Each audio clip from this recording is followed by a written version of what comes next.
Welcome to The Explainer. Today we're diving into a social media debate that just blew up. It really exposed this huge generational gap in India, and it all boils down to age, marriage, and some wildly different ideas about what that means.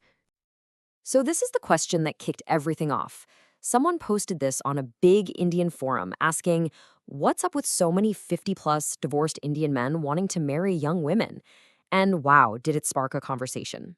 We're talking thousands of comments, and it really uncovered some serious tensions about what it means to start over after a divorce. So let's break this down. First up, the reason versus the reality. The men who were part of this discussion, well, they had one main reason for wanting to marry someone so much younger. But as you can imagine, the internet was quick to point out a very, very different reality.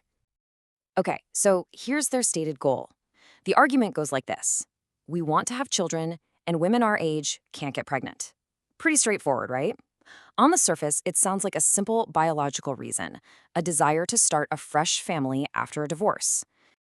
But then, the personal stories started pouring in. Just look at this one from a user who said, by the age of 24, I was already a caregiver to my dad. I have missed out on so many important moments. And this is what so many people pointed out. It's not just about having a baby. It's about that child having a much older father and the young wife suddenly becoming a caregiver for both a child and an elderly husband. It paints a really different, much tougher picture. And this is where things get really interesting. The conversation took a sharp turn. It moved away from just the emotional side of things and dived headfirst into the science, and specifically into something that, let's be honest, doesn't get talked about nearly enough: the male biological clock.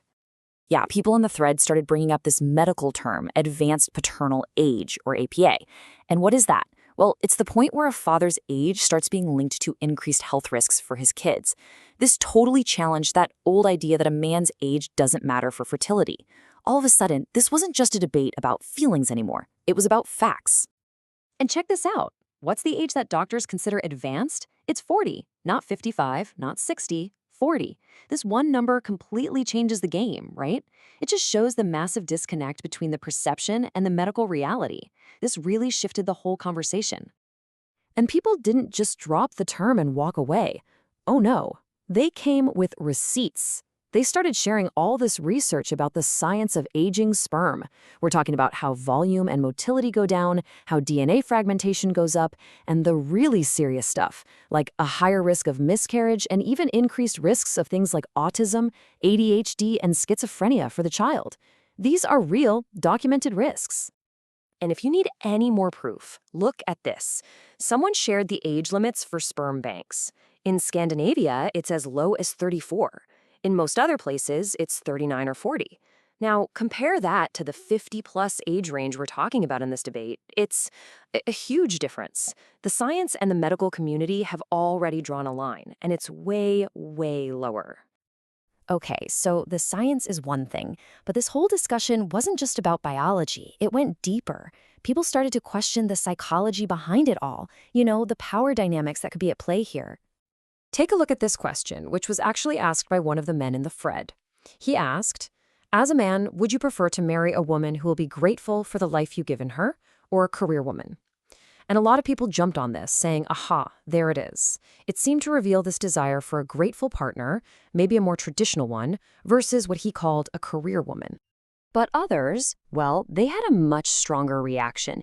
They didn't just see it as a preference for traditional, they saw it as a desire for control. Like this one user who just came right out and said it.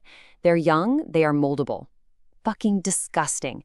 So you can see the reaction was pretty intense. People saw it as wanting to shape someone who is younger and less experienced. All right, so to be fair, there was a defense of these age gaps. People did try to argue the other side. But let me tell you, it was met with a very quick and honestly a very powerful comeback, especially from the younger women who were reading along. So here's how it went down. The defense was basically, well, what if the guy is like a 52-year-old John Abraham? Older men can be stable, sophisticated, financially secure. It was this idealized image, but the rebuttal just brought it crashing back to earth. This user said, my dad is literally 55. Why would I ever marry someone my dad's age? And then the killer line. The average 50-plus Indian uncle is not Milind Soman. It just perfectly captures that reality gap, right? So what does all of this really mean? When you zoom out, you see this isn't just a debate about age gaps. It's a snapshot of a huge shift in social norms in India.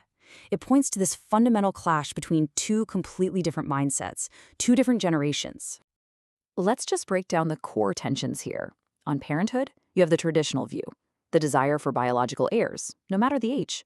The modern counterpoint, concern for the child's future and for the young wife who becomes the caregiver.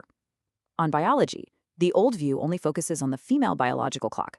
The new one, it comes armed with evidence of advanced paternal age. And on partnership, well, it's the difference between seeking a grateful or moldable wife and wanting a partnership of equals. It's a total collision of values. And that brings us to the big final question that really hung over this whole debate.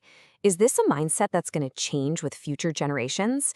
The original poster even suggested that maybe this generational divide is already closing, that younger men today just think differently. So what do you think? Is this the last gasp of an older mindset, or is this a debate that's here to stay?